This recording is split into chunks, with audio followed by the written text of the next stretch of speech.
Or red light. Or green light. Red light. Red light. light. Why she got such long hair? I don't know. Nope, it still has to be moving. You're gonna die right here. Oh, yeah. I think I'm dead. You're. Yeah, I was gonna say, I'm pretty sure it has to be moving in a rhythm. So the last one of these we did, a lot of you liked it. Not only that, but a lot of you were like, keep going, we want to see more. And here we are. Here we are with more of the top 3 photos with disturbing backstories. This is part 2 by Mr. Ballin. And also, Mr. Ballin, I want to say congratulations on getting your podcast sponsored by Amazon. Hopefully you keep bringing in that big money. And also, I just really enjoy Mr. Ballin's content. He's just a lot of fun. And yeah, I guess we talked about Mr. Ballin a lot, and we talked about disturbing backstories of certain photos. There's one photo I saw. It's a disturbing backstory to it. It's a picture of the mayor of Chicago and his wife, and they're posing with this one man. This man is fairly portly, has a mustache, and and they're giving him an award for something. I forget what it is. Do you know who the man with the mustache in the picture was? John Wayne Gacy. Ooh. So yeah, the mayor and his wife of Chicago gave an award to John Wayne Gacy. That seems strange. Also, another one too. You know about Jerry Sandusky, right? He was a he was a an assistant football coach at the university or at Penn State, and turns out he was found guilty of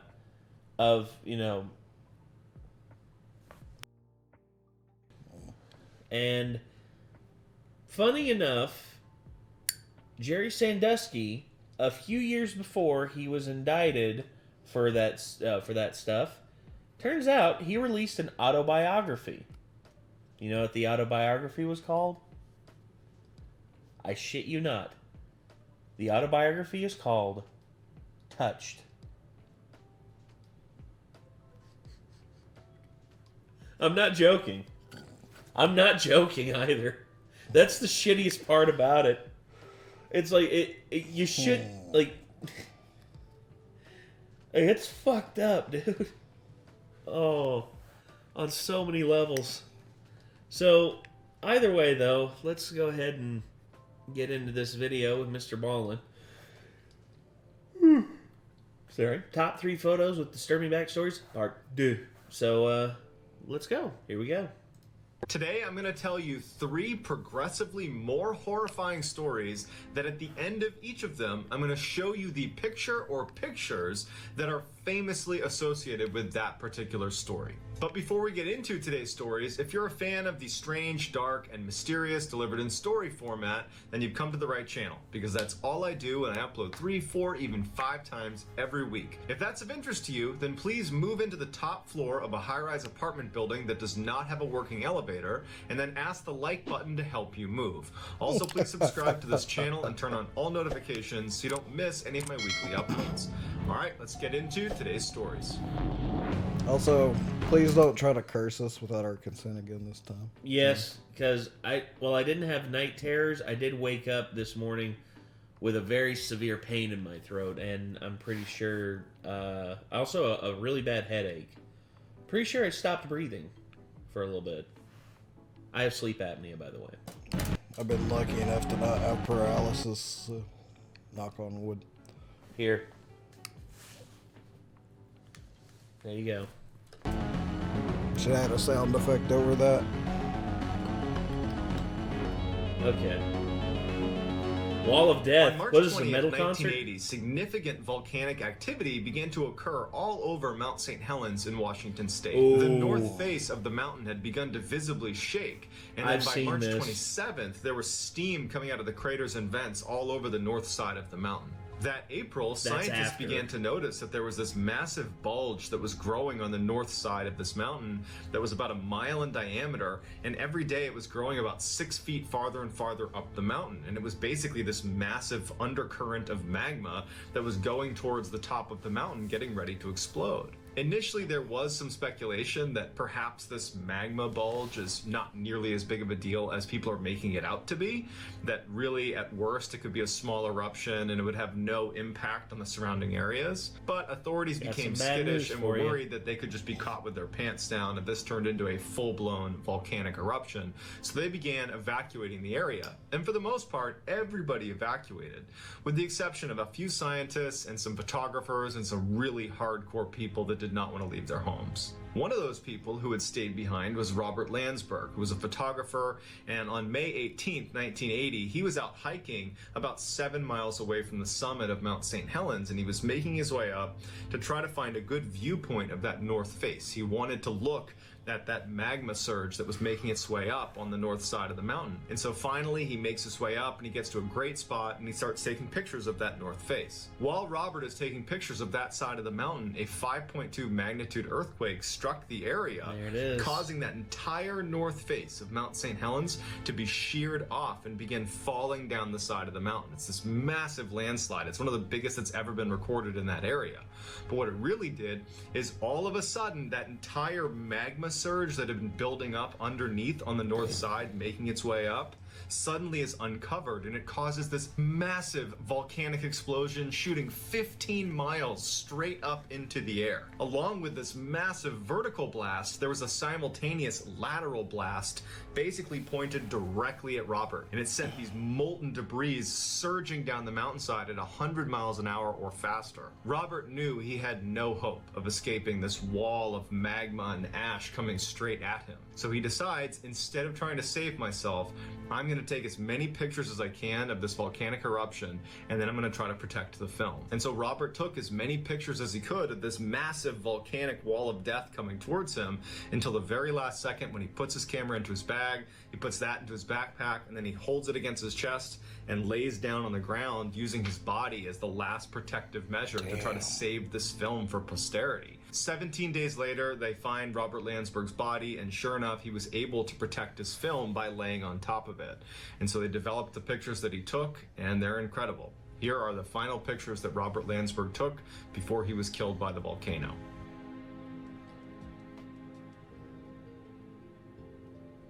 Oh my gosh, dude. That's chilling. That's death, dude. That's death staring you right in the face. And there's nothing you can do about it. Seeing pictures from the perspective of someone who is literally about to die, it's fucking crazy. No doubt. There's very few of those in existence, I'm sure. Oh, yeah. On September 21st, 2014, Darsh Patel, who was a 22-year-old college student, was out hiking in a New Jersey state park along with 5 of his college buddies. As they were about to head down a particular trail that they had actually gone to this park to go down, a man and woman come charging up the path towards them. And so Darsh and his friends stop, and they're looking at these 2 people who look totally distraught and scared. And the man and woman immediately say, "Hey, don't go down this path.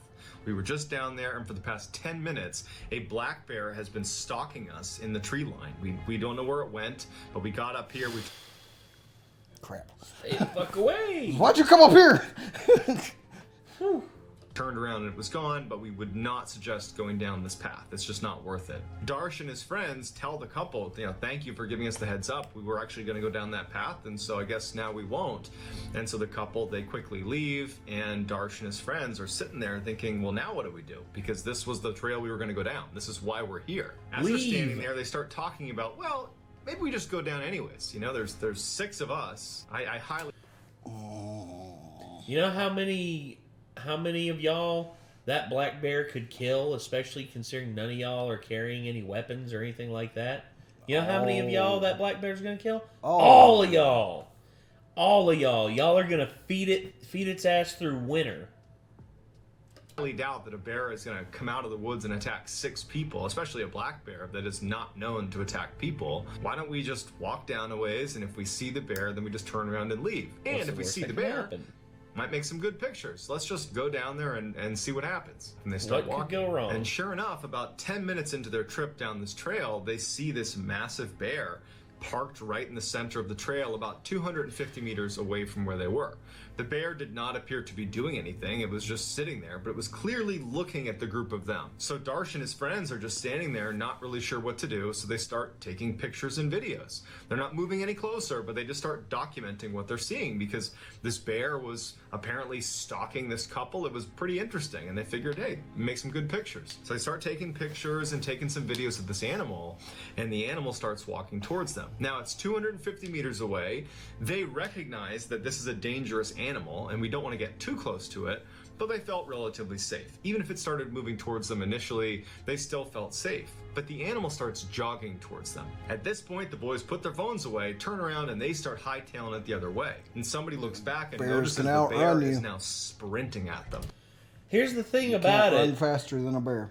It's like the old thing from the movie Without a Paddle. It's just like, why are you taking your shoes off? It's like, I run faster barefoot. It's like, you cannot outrun a bear. It's like, I don't have to run faster than a bear. I just have to run faster than you.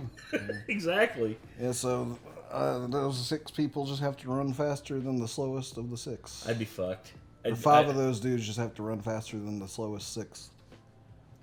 Yep. This causes the group to completely panic. They start sprinting back towards where their cars were parked. Absolute full panic back up the trail. No one's paying attention to anybody else. They're just running for their lives. And as they're turning their heads to look, the bear is gaining on them and gaining on them. Finally, after about 10 minutes of just running for their lives, they make it to the parking lot and they turn around. There's no bear, but there's short one hiker. Darsh Patel is still in the forest somewhere.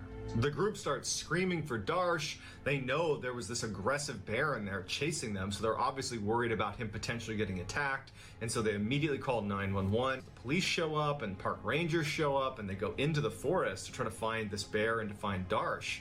And very quickly they come across this bear in a clearing, this 300-pound bear all by itself, aggressively pacing around this lump in the middle of this clearing that had sticks and branches on it. It wasn't clear what it was, and this bear is just pacing in a circle around this thing. And as these 2 park rangers get closer, they're armed.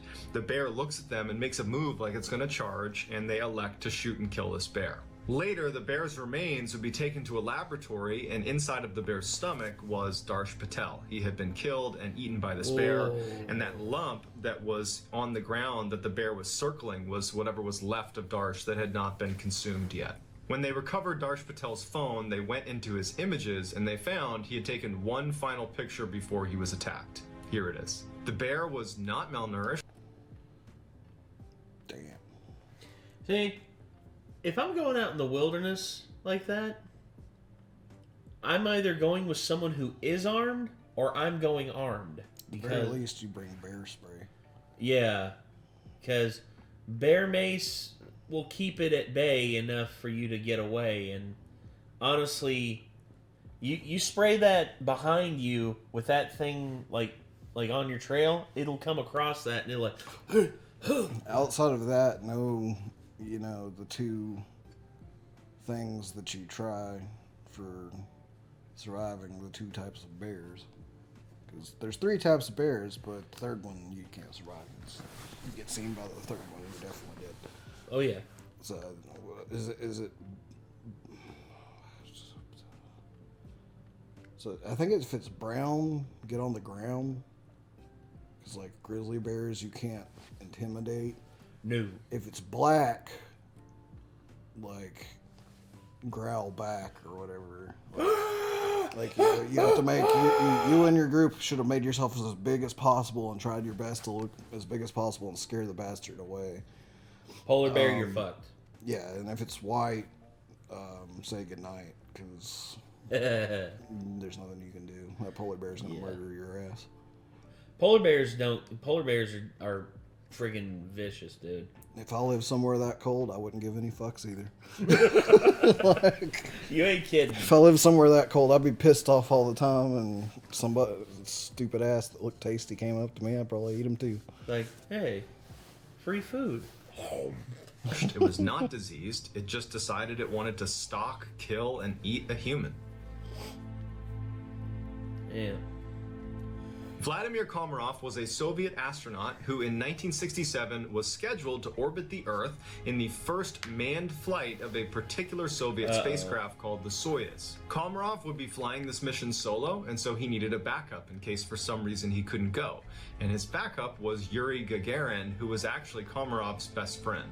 This mission was very important to the Soviet Union, more from a political standpoint, but nonetheless, the pressure was on Komarov to successfully complete this mission. And so he, along with his backup, Yuri, had to train extra hard and make sure they did not screw this up. But it turns out the fail point for this mission was almost certainly not going to be Komarov or Gagarin if he ended up going instead of Komarov.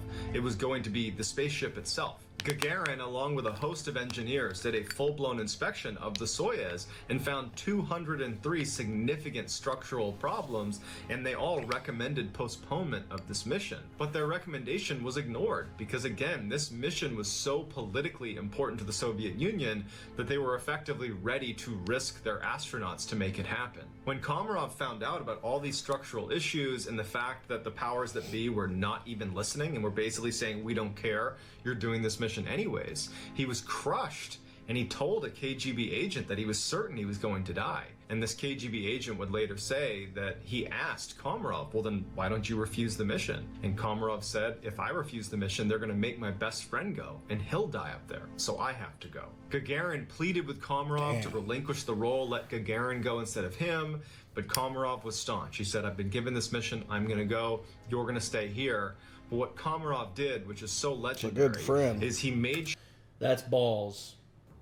That is balls of the highest order, and I salute. Even though he was like, there's stuff that goes beyond like country, that goes beyond like allegiance or anything like that. There's just like you saluting somebody and you paying respect to somebody because they are a stand-up human being. Komarov. Thing with that situation too, by the way, is I was gonna say, my course of action, my immediate thought would have been like, how can I sabotage this to the point this rocket will never even start an engine? Like, but if you get caught doing that, you're going to Russia, a gulag. You're gonna die anyway. Yeah, you're going to the gulag. Yeah. Honestly, I know the name Yuri Gagarin. I know that one. And Komarov, oh dear Lord. Sure, his funeral, if he were to die in the course of this mission, would be open casket. Because he knew if he came back to Earth, it was probably going to be because this spaceship has crashed, and he wanted the Soviet leadership to see what they had done. So sure enough, Komarov gets in the Soyuz on launch day, he takes off, and the problems began almost immediately. They had very little power, they had limited communications with the ground, and the craft itself was spinning uncontrollably. Seeing how badly it was going already, Soviet leadership on the ground instructed Komarov to nix the mission and just try to come back to Earth. For 5 hours, Komarov circled Earth and attempted to re-enter Earth's atmosphere, but his ship, because of all of those structural problems, didn't work. And so 18 times he attempts to re-enter Earth's atmosphere, but each time it fails. And it was around this time that American intelligence recorded a conversation between a high-ranking Soviet leader on the ground and Komarov. And the leader on the ground is basically crying and saying they're so sorry to Komarov and that he's going to be a hero. They got his wife to come on, and his wife is talking to Komarov, and Komarov's telling her, you know, what to do with the kids, what to do with his estate. He's perfectly fine and healthy, but the craft is doomed, and everybody knows it. Then that call ends, and Komarov, on his 19th attempt, is able to re-enter Earth's atmosphere, which everyone was pretty surprised he could even do that, but his parachutes failed. As Komarov is plunging to his death, over the radio he's cursing the Soviet leadership that doomed him by putting him in a botched spaceship. And so sure enough, on April 24th around 7 a.m., Komarov's craft smashes into the ground, killing Komarov, and when they open it up, it's clear what happened to him. He didn't die on impact. He basically burned alive inside of this capsule as it was careening down towards the Earth. And so such a structurally shit craft, I bet the re-entry burned him up. That's like Apollo 1, dude. I mean, Apollo 1, when you read like what happened with Apollo 1, it's a miracle that our space program continued because of just how bad it was. All 3 astronauts burned to death in the main capsule. Just, I couldn't imagine that, dude. I couldn't imagine just like everything going wrong and just burning alive in lower atmosphere. Just Jesus. Of him is this charred pile. But because Komarov explicitly stated that they had to have an open casket funeral, specifically because he wanted the Soviet leadership to see what they had done to him, they had to hold an open casket funeral with just these charred remains. And here is the famous picture of Komarov's funeral, where the actual Soviet leaders that put him in that spaceship that was doomed. Here they are, viewing his open casket funeral. So that's gonna do it, guys. Let me know in the comments. Balls, dude. Dude knew he was not gonna make it back, and he was just like, all right, guaranteed open casket funeral. I want you fuckers to see what you're gonna do to me. I want all of you to win. I want all of you to be there too, all of you. And if you don't show up, the Soviet people will know that you all are cowards. What you thought of these 3 stories, and I will get back to all the early commenters. Plus, I will pin the best comment at the top of the comment section. If you enjoyed today's story and you haven't done this already, please sell your house and move into the top floor of a high-rise apartment building with a non-functional elevator, and then ask the like button to help you move in. Also, please subscribe to my channel and turn on all notifications so you don't miss any of my weekly uploads. If you want to get in touch with me, you can direct message me on Instagram or on Twitter. My username is the same for both platforms. It's JohnBallin416. I also have a ton of content on TikTok that you should definitely go check out. My username over there is Mr. Ballin. If you have a story suggestion, please submit it to our subreddit, just called Mr. Ballin. It's linked in the description below. I am on there every single day, and if I intentionally use one of your suggestions, I will absolutely credit you. So whether I see you on Instagram, Twitter, TikTok, Reddit, YouTube, some combination, just know that I'm incredibly thankful for your support, and until next time, that's gonna do it. See ya. Well, there's one video I wanted to show you real quick concerning the second one we watched.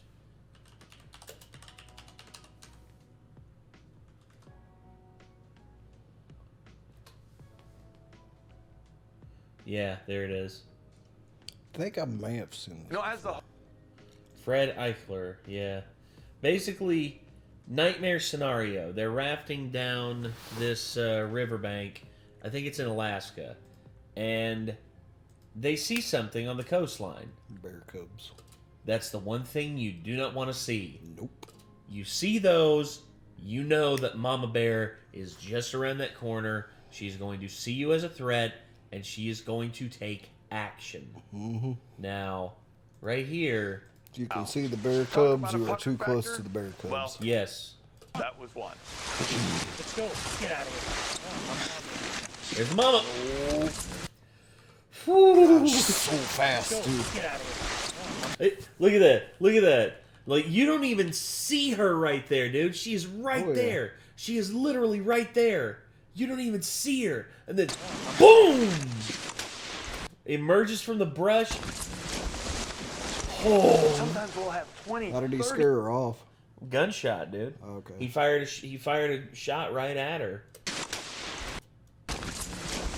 She ran away. Sometimes we'll have 20, 30 hours I'm guessing that's why the audio cuts right there. Is the gunshot was too loud for the mics to handle. Yeah. Well, you can hear it a little bit. Oh. Ow. Yeah. You can hear it a bit there. Heard it that time. But still, that's terrifying. That is terrifying. Oh yeah, I'd probably poop myself. Oh yeah. And then let's see. Yuri. Yep, there he is. Yuri Gagarin, the Soviet cosmonaut who was the first human to journey into outer space in the Vostok 1 capsule. And he was the first one to orbit the Earth. And yeah, he actually made it back, and he died in a plane crash a few years later. He was only 34 as well. That's the crazy thing. What fucking irony. You survived flying into space, and then you die in a plane crash. Yeah. And I'll get to heaven and be like, God, are you kidding me right now? God's just like, he's like, my dude, you were the first human in space to orbit the Earth. And not only that, but you didn't meet the same fate as your friend Komarov. Oh, by the way, he's over there. He was actually waiting for you to come here. And he'll just be like, really? He's like, Vladimir, how are you? He's like, Yuri, hey! I don't know why I just pictured Laszlo and fucking What We Do in the Shadows. That's you crispy piece of shit? So what's his fucking name?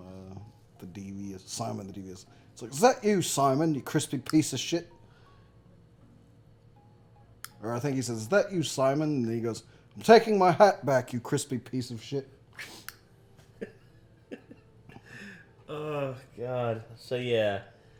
The whole deal with the Cosmonaut program, I mean, they did amazing things. They did. But as soon as they felt like they had a comfortable enough lead in the space race, they pulled back the reins. And then America overtook them. Because America wasn't that far behind. Because John Glenn accomplished the same thing just after him. But then the Americans beat the Russians to the moon. And I know there's people out there who say the moon landing's fake.